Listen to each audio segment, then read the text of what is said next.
krizom na Kosovu i Metohiji. Sad reč ima Dragan Petrović.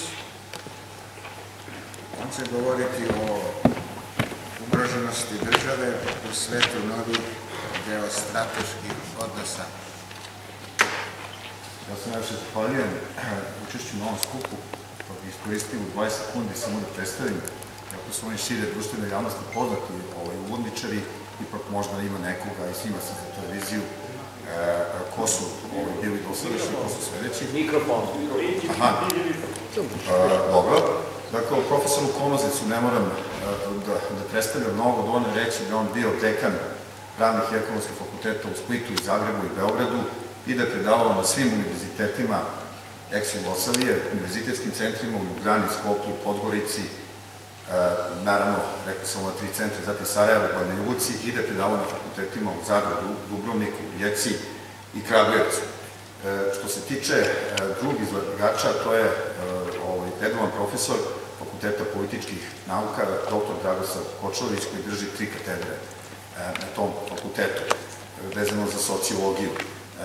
Moj prethodnik, i možda manje poznat javnosti, je radio u diplomatiji, znači nekoliko decenija, gde je zauzimao zaista najistaknutije pozicije u Ministarstvu inostranih poslova, predstavljao nas na zapadu, a zadnja funkcija je bila, da je 4 godine bio ambasador u Meksiku. Što se tiče mene, ja sam viši naučni saradnik Instituta za međunarodnu politiku i privredu, a posle toga će govoriti vezano za kulturu i medije 2 uvodničara, za kulturu uvaženi profesor, redovan profesor Filozofskog fakulteta za sociologiju u Nišu, verovatno najpoznatiji, sudio bi se da kažem, profesor iz Niša, iz Univerzitetskog centra Ljubiša Mitrović, i govorit će o medijima Željko Cijanović, koji je zauzimao najznačajnije uloge i funkcije u delovanju u medijskoj sferi, vodio više časopisa, sada je glavni odgovorni urednik Novog standarda. Zato bi se sad skoncentrisao na ovo svoje izlaganje. Vidite, promene u geopolitičkom okruženju. Vi ste svi vrlo edukovani u tom pravcu, da bih ja dao jednu analizu i u par minuta jednu sintezu. Dakle, srpski narod se nalazio u svojoj istoriji u jednom geopolitičkom izazovu koji su, bez obzira na njegove neke individualne sposobnosti, pobune, državotvorne sposobnosti, ipak dobrim delom određivale njegovu sudbinu i poziciju. Ono što je naša geopolitička prednost, šire vremenskog značaja, jeste da se mi nalazimo na prostoru koji je bila kolektika svih najvažnijih antičkih civilizacija, dakle, stare Grčke, zatim helenističkog perioda, a to je manje poznat za laike period nakon smrti Aleksandra Makedonskog, njegovo ogromno carstvo od Indije do Dunava, faktički do Balkana, se raspalo na niz manjih država, ali oni su sve zajedno uživale tu helenističku kulturu. Ovde na Balkanu je najznačajnija država Atinska, Antigona, i najzad rimska osvajanja. Ovaj period je bio do kraja u sastavu Rimskog carstva, i to su 3 važne komponente za razumevanje da se srpski narod nalazio na vrelu kolevke evropske civilizacije antike. Ono što je druga povoljna komponenta jeste u srednjem veku, da posle nestanka zapadnog Rimskog carstva, istočno Rimsko carstvo, a ne zaboravimo da se i u vreme pada Carigrada, dakle na njegovom samom kraju 1453. Bizantici su sebe nazivali Rimljanima, Romejima i smatrali su se nastavljačima Rimskog carstva. Dakle, istočno Rimsko carstvo Vizantija sa svim odlikama rimske civilizacije koja je tada bila vodeća u tadašnjem svetu, jedna vrsta hegemona u tadašnjem neglobalizovanom svetu je bilo prvo Rimsko carstvo, da je nastavilo da živi još 1000 godina, a da je upravo srpski faktor u okviru Vizantije bio u središtu vrela kulture, političkih događaja, čak u vreme Nemanjića je pretendovao da bude i de jure njihov naslednik posle prvog pada Carigrada 1204. godine, pa sve do nestanka srpske države 1459. odnosno ostataka srpske države vezano za Zetu, vezano za područja u Mačvi koje su nestala 1526. godine i tako dalje, srednjovekovnu Bosnu, ali dakle to su neke povoljne istorijske okolnosti. Ono što je izuzetno nepovoljno za srpski faktor jeste da su vanevropski narodi uglavnom na nižem, u stvari listom na nižem kulturno-civilizacijskom nivou upadali u Evropu na 3 pravca i na ta tri pravca, nažalost, mi smo se našli na jednom od njih. Prvi pravac je bio Iberijsko poluostrvo, koje je bilo 7-8 vekova, manje ili više, zavisi od regija, pod Arabljanima. To se može videti i danas u razlici kulturnoj.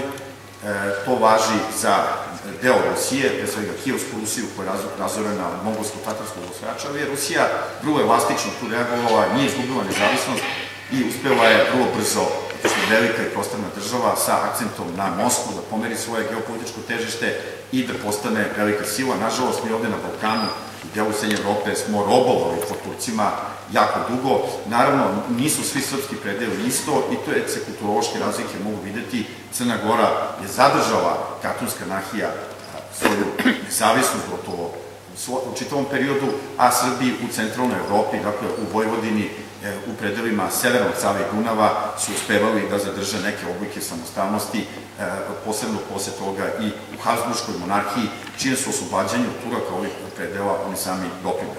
Najzad, Srbija je prva, dakle Šumadija je jedina oblast, dakle država, ali ne i čitav srpski narod, već sam rekao za Crnu Goru, već sam rekao za neke druge predele, koji su se sami oslobodili od Turaka u istočnom pitanju. To je uspelo Karadžorđu na Sretenji 1104. To je nastavio knez Miloš sve tokom 19. veka. Dakle, Srbi su se dosta dobro držali, mnogo bolje nego drugi narodi u istočnom pitanju, ali su platili ogroman ceh. Računa se da su milioni i milioni Srba odvedeni u Malu Aziju, u Carigrad, i na svaki način mi smo platili veliku demografsku cenu. Novovekovna srpska istorija se zasnivala na rešavanju istočnog pitanja. Istočno pitanje je fenomen oslobađanja od turskoj pokorenosti bliskoistočnih i balkanskih naroda i tu su presudnu ulogu igrale i druge sile, pre svega Rusija, Austrija, ali kažem pre svega Rusija, posle su se uključile Francuska, Velika Britanija, naravno Austrija od početka, Mletačka republika koja je posle nestala, onda Italija, i može se reći da je u istočnom pitanju isklesana jedna savremena geopolitika ovih prostora, zato što je Rusija težila da istrošenu Tursku imperiju sruši i da oslobodi pokorene bliskoistočne i balkanske pravoslavne hrišćane, dakle Jermene, Srbe, Grke, Bugare, Makedonce, Rumune, računajući da će oni kao pravoslavni, a u srpskom i bugarskom slučaju, i makedonskom i kao Sloveni, uz prijateljsko iskustvo sa Rusijom, vremenom široke te narodne mase tog stanovništva ipak biti najviše naklonjene Rusiji i zato je Rusija blanko igrala na snaženje ovih zemalja, dok su druge velike sile, nemajući takve civilizacijsko-istorijske kulturološke prednosti, težile određenim zakulisanim radnjama da dovedu svoje pretendente i da upravljanju često preko marionetskih vladara, što je u srpskom slučaju bilo najteže. Mi smo imali samo jednog takvog vladara, a to je bio kralj Milan, odnosno knez posle toga kralj Milan, koji je zaista u jednom trenutku vezao našu spoljnu politiku, odnosno Srbije, kada je postala i Crna Gora kao srpska država nezavisna, za Austriju, i to je počelo dalje oslobođenje i ujedinjenje srpskog naroda. Svi znamo kako se to završilo i zaključilo sa 1903. godinom.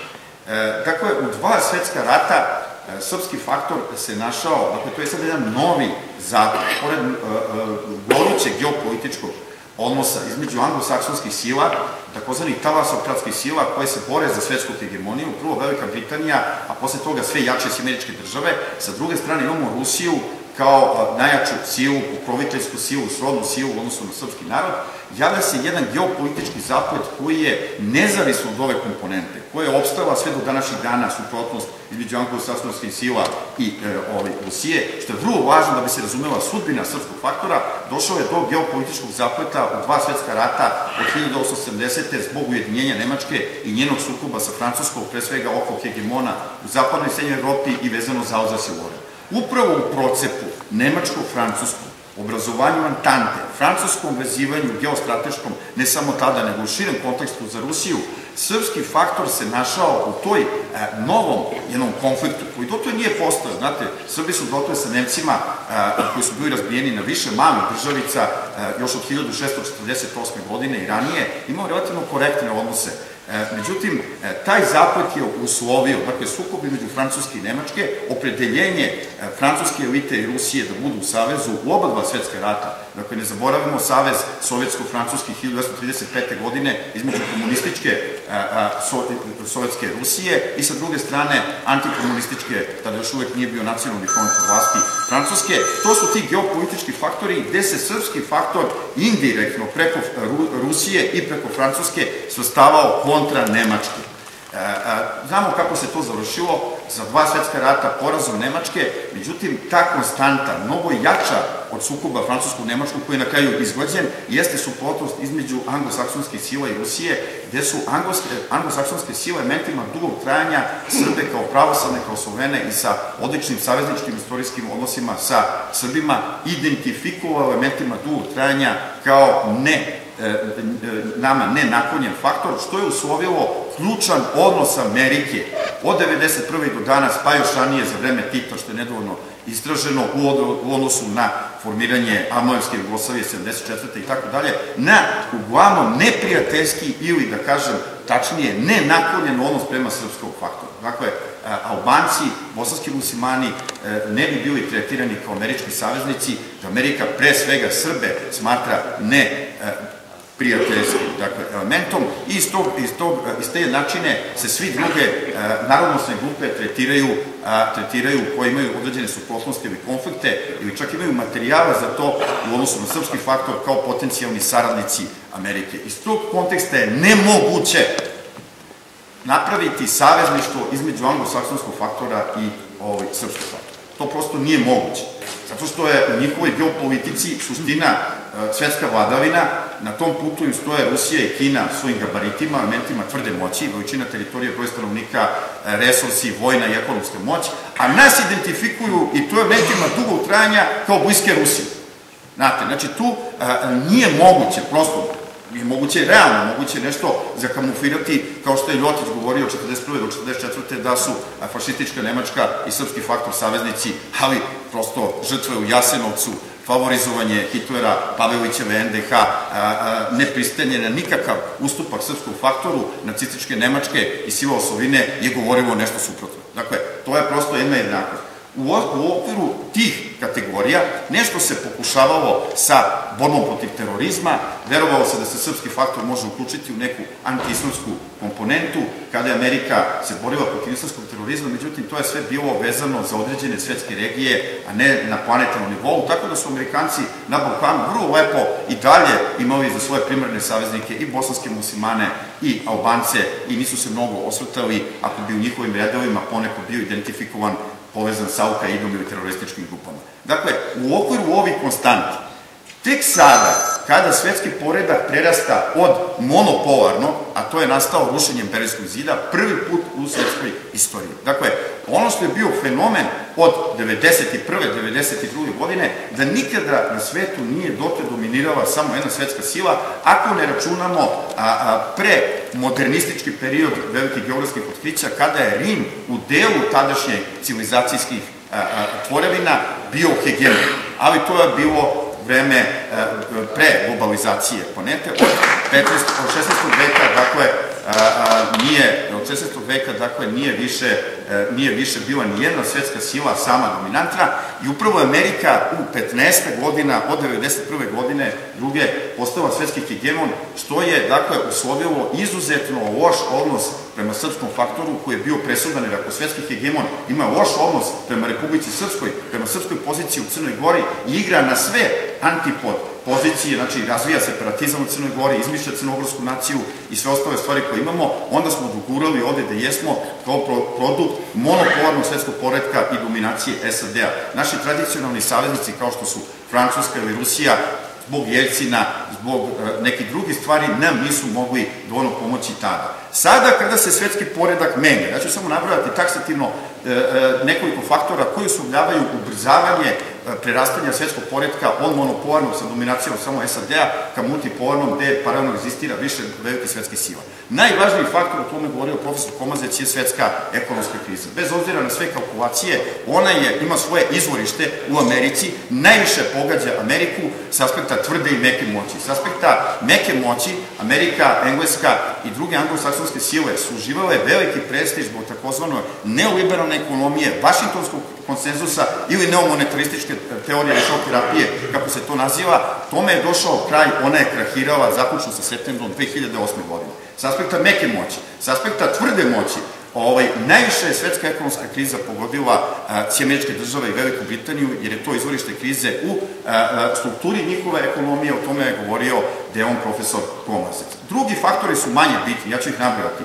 Pobeda Janukovića i krah narandžaste revolucije u Ukrajini. Ukrajina je veoma važna i krah narandžaste revolucije koji je usledio nakon parlamentarne pobede predsjednika Janukovića pre tačno nešto više od 3 godine, zatim pobjeda njegove stranke na regionalnim i na parlamentarnim izborima. Znači, ovo je preokret u Ukrajini, ona se više vezuje za Rusiju, iako tu priča potpuno nije završena, ali to je vrlo važan faktor gledano s aspekta geopolitike Balkana, jer Ukrajina u stvari predstavlja i u geografskom smislu nešto između centralne ili takozvane Velikorusije i Balkana. Dakle, nije svejedno da li je Rusija na ušću Dunava ili je Rusija, ne znam, tamo kod Donjecka.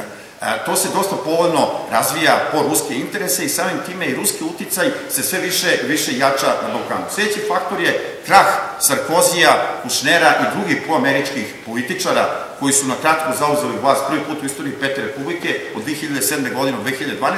I bez obzira što Hollande nije karakterističan predstavnik takozvane osovine Pariz, Berlin, Moskva, on ipak daje određeni otklon u odnosu na dotadašnju američku politiku i ako znamo da Sarkozy napustio neoegoističku stranku UMP, da je treća po snazi stranka Marine Le Pen izuzetno pro-srpski orijentisana, ona samo lično, a isto tako daje kontru mondijalnim snagama, da je Mešetonova četvrta po snazi stranka radikalne levice izrazito antiglobalistička, možemo reći da dalje preraspored snaga u Francuskoj garantuje promenu njene pozicije koja je na kratko bila usvojena od 2007. do 2012. godine. Najzad spomenut ću poraz Sarkozija na parlamentarnim izvorima, on mora da siđe sa vlasti sada, nema pravo, odnosno sledeće godine, nema pravo trećeg izbora i sve su to faktori koji govore da se svet menja i da će one sile koje su više naklonjene srpskom faktoru, a to su pre svega Rusija, zatim Kina, tradicionalno i verovatno u budućnosti Francuska, jačati zemlje BRIK-a, a da će anglosaksonske sile smanjivati svoj uticaj. To je velika šansa, i sa time završavam, da su u jednoj ozbiljnoj državotvornoj politici ovde vodi pre svega jedan dijalog kuda dalje da se ide. Ono što mi dajemo kao suštinsku zamerku post-oktobarskim vlastima nije toliko određeno krivudanje u spoljnoj politici, već odsustvo bilo kakve javne, stručne rasprave. Gospodo iz Demokratske stranke, neoliberalnih grupacija, LDP-a, poštujemo vaše stavove, izađite pred medije i dajte svoje argumente zašto i kako mi možemo i trebamo da budemo saveznici Amerike, a mi ćemo dati neke kontraargumente i onda će narod i biračko telo moći da se izglasa. Hvala vam.